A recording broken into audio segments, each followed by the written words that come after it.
Hey there, welcome back to my YouTube channel. My name is Sarah, and this is kind of a series I accidentally started, which is called Homemaking Basics, where I kind of like to share things that you can make from scratch. So anywho, obviously, since we live out in the middle of like yeehaw nowhere, our nearest grocery store is like an hour and a half away.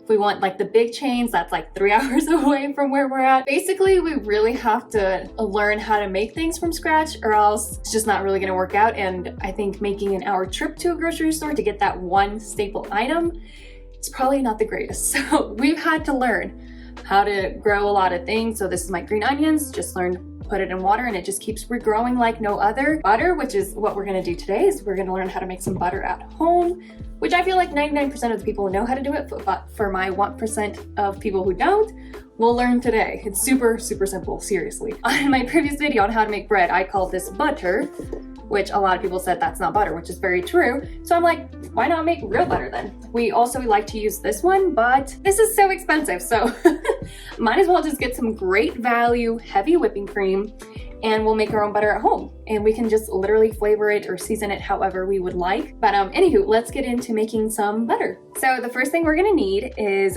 some heavy whipping cream, which I like to use the Great Value. You can use whatever brand you want, as long as it's heavy whipping cream. I have no preference if it's like brand name or not brand name. I don't know, I'm not picky. I'm gonna be using my KitchenAid, but you can definitely use like a hand mixer. You can also use a churn, which I don't know if that exists. I've been trying to find one and I cannot find one to save my life. I'd like an antique one at least. So anywho, this is all that we will need. And we will also need, if you have it, if not, you can also use your hands, but I like to use a cheesecloth. This one I got off of Amazon for super cheap.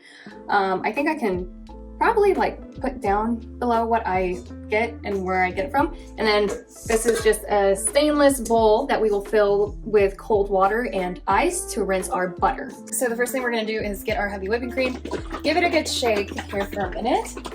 I will only be using one of these 32-ounce heavy whipping cream. Okay, so after that has been mixed, just put it in the bowl, whichever bowl you're going to be using. So if you're using a KitchenAid, you're going to want to use your little whisk here.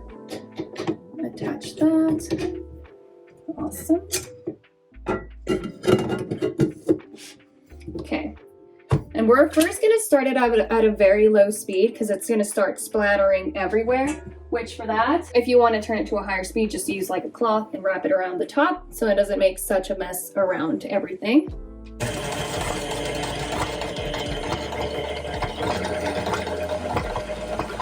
So while that's doing its job, we're gonna fill this with ice and some cold water.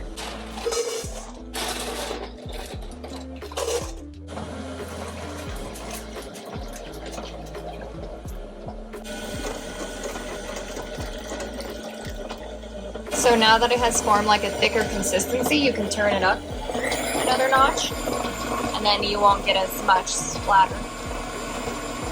After 5 minutes or so, you're gonna come up with this like whipped cream looking stage, but you wanna continue going. You will definitely see once it starts separating like the buttermilk from like the butter. Continue mixing, you can definitely up it up way more now.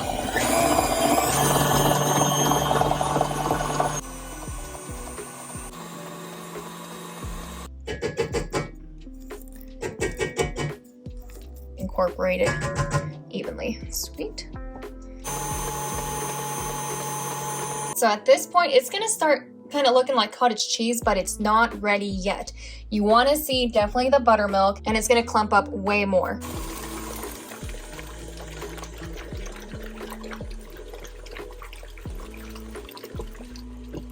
So at this point, our butter is separated from our buttermilk here. So we're gonna try to get it out of this whisk here.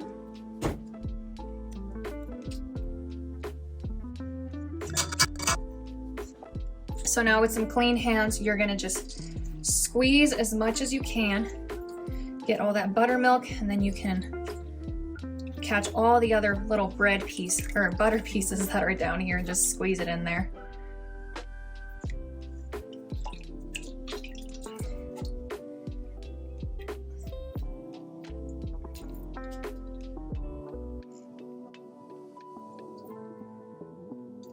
Okay, so now that you've squeezed the majority of it, That's when I like to put it in the cheesecloth here. Make sure this is covered up pretty good. We're gonna dunk it and then squeeze it. So basically we're rinsing it out so it doesn't go bad quicker. And all that buttermilk. Ugh, this is really cold. Okay. Oh, there you go. I feel like I got most of the buttermilk out. Unwrap it, and this is where you start shaping it however you would like it. That's it. Now you have your homemade butter. I like to store mine in this little butter container. Put it in there. The lid. And there you go. You have your homemade butter. You can also freeze it, put it in some parchment paper, layer it very nicely, and it will freeze for as long as you want it to be frozen for. So it's also the nice part about making homemade butter. You can make a large batch and you can freeze parts of it. And then with your buttermilk, you can also save that. So with the same cheesecloth, I'm just gonna put it over my spaghetti sauce jar here, just so it can catch all the other little parts of butter that we might have missed.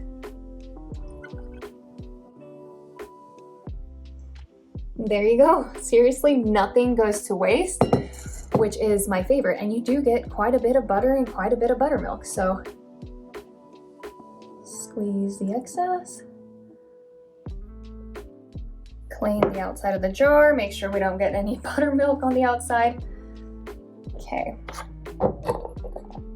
There you go. The only few tips that I have for you guys is if you are using the heavy whipping creams, just make sure that it's been in the fridge enough for it to be really cold, because if it's like a room temperature or on the counter for a while, it probably will not work.